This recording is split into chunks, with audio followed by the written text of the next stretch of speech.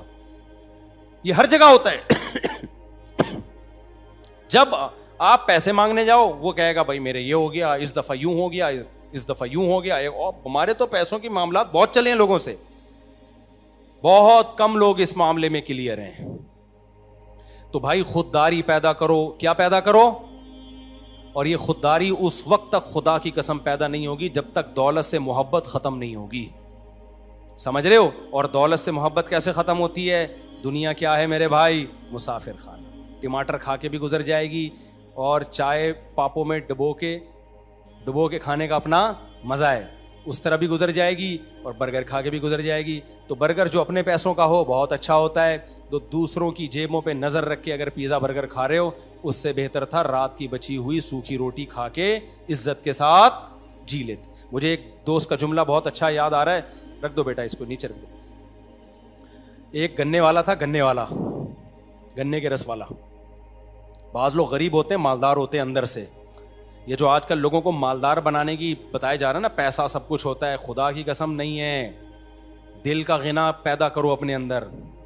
اگر ظاہری دولت آ گئی اور دل میں غنا نہیں ہے تو یہ شخص بھی غریب ہے. کیوں؟ یہ کبھی سکون میں نہیں آئے گا.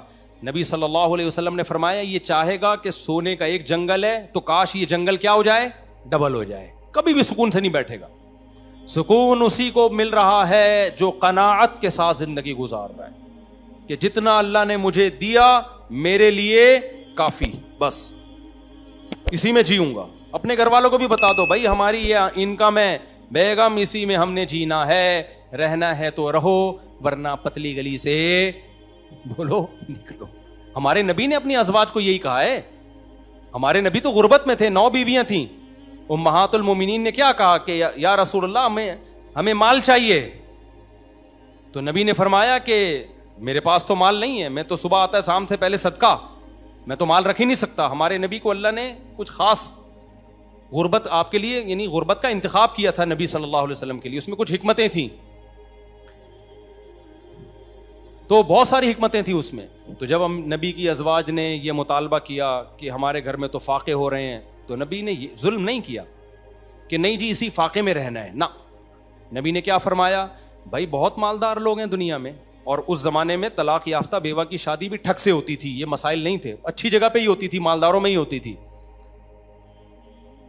تو نبی نے کیا فرمایا, قرآن میں اللہ نے آیتیں نازل کی کہ آپ اپنی ازواج کو کہہ دیجئے بھائی اگر دنیا کا مال و متاع چاہیے تو میں تمہیں فارغ کر دیتا ہوں, تمہیں طلاق کا اختیار دیتا ہوں, جہاں چاہے نکاح کرو بھائی, دولت بھی ملے گی اور خوب پیسہ بھی ملے گا, اور اگر میرے ساتھ گزارا کرنا ہے تو اسی غربت میں گزارا کرنا پڑے گا. سب بیویوں کو آپ نے طلاق کا اختیار دیا ہے بلا کے. اسی سے علماء نے استدلال کیا کہ شوہر بیوی کو بھی طلاق کا رائٹ دے سکتا ہے. ساری ازواج کو آپ نے, حضرت عائشہ کو بھی اختیار دیا. حضرت عائشہ چونکہ 9 عمر تھیں, ان سے کہا جلد بازی میں فیصلہ نہ کرنا, اپنے گھر میں جا کے پہلے مشورہ کر لو.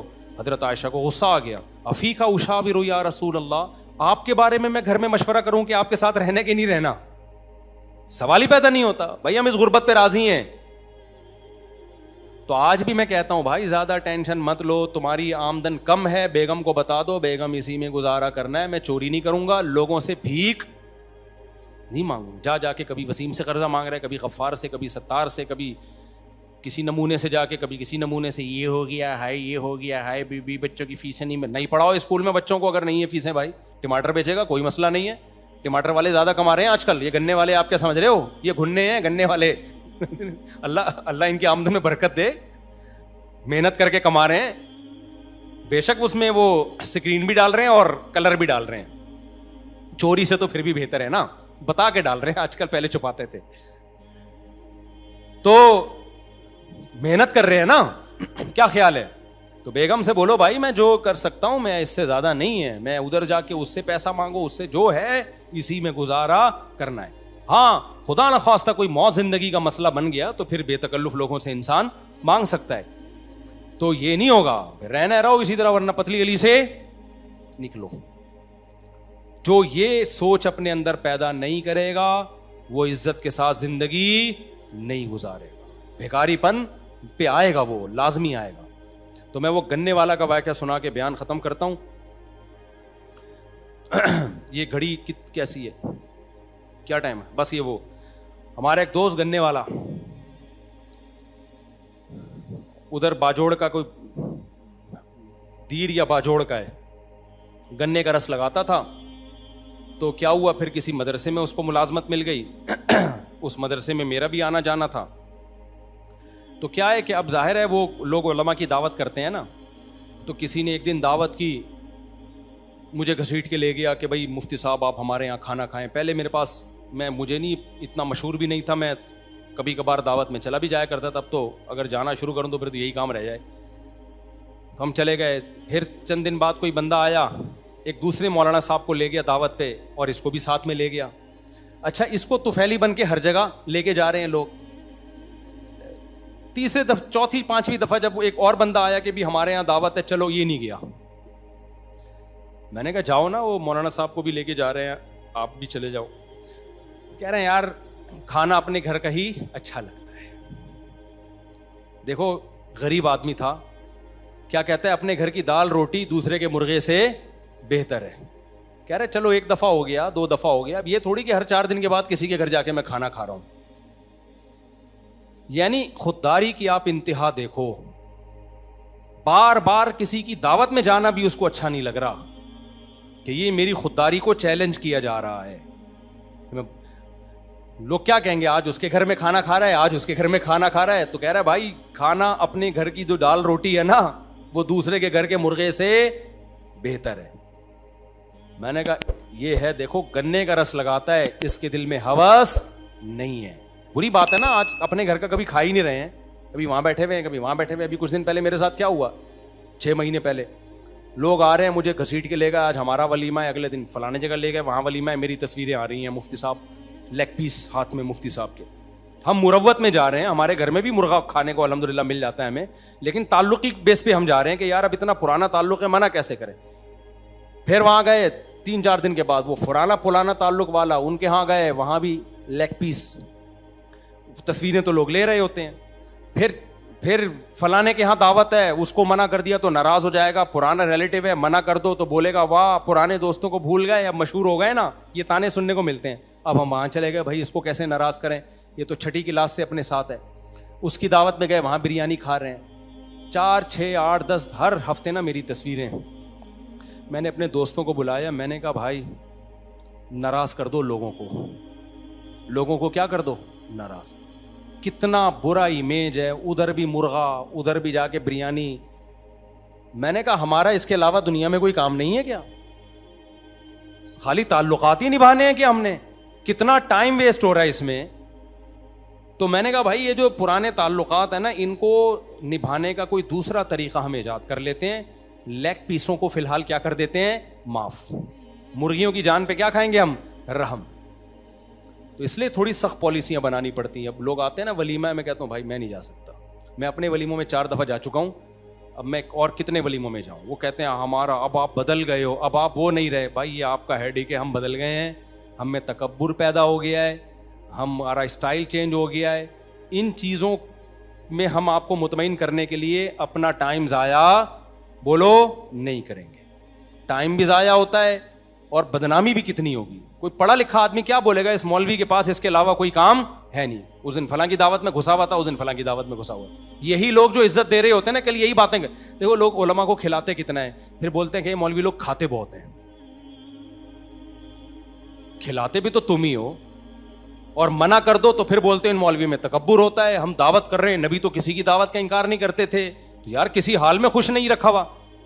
اب میں اگر کبھی مجبوری میں نکاح پڑھانے بھی جاؤں نا, گھر سے کھانا کھا کے جاتا ہوں. پرسوں میں کسی ریلیٹیو کے بہت ہی قریبی تھے, ان کے ولیمے میں گیا, نکاح پڑھانے گیا, گھر سے کھانا کھا کے گیا ہوں. سب گارڈوں کو بھی یہیں کھلایا ہم نے. انہوں نے کہا کھانا, ہم نے کہا ہم کھا کے آئے ہیں, ہم نہیں کھائیں گے, کیونکہ کھا رہے ہوں گے بریانی کی ایک تصویر فیس بک پہ. ہم تو تمہاری عزت بچانے کے لیے کھا رہے ہوں گے کہ تمہیں برا نہ لگے. عزت کس کی جا رہی ہوگی؟ ہماری جا رہی ہوگی. تو کسی کی عزت بچانے کے لیے اپنے کپڑے اتروانا میرا خیال ہے ٹھیک نہیں ہے. تو اپنے گھر میں دال روٹی. تو قناعت سمجھ میں آ گئی کہ نہیں آ گئی ہے؟ جو آپ کی جیب میں اس پہ اللہ کا شکر ادا کرو, بس یہی ہے آپ کا. کبھی کسی کے سامنے نہ کاروبار کے نام پہ پیسے مانگو, نہ کسی اور نام پہ پیسے مانگو. جو ہے بس اسی سے جو کرنا ہے کرو. ہاں, آپ کا اعتماد دنیا میں بحال ہو جائے گا تو لوگ خود آپ کو پیسہ دیں گے کہ یہ اتنے پیسے ہیں, آپ کائنڈلی اس سے کاروبار کریں.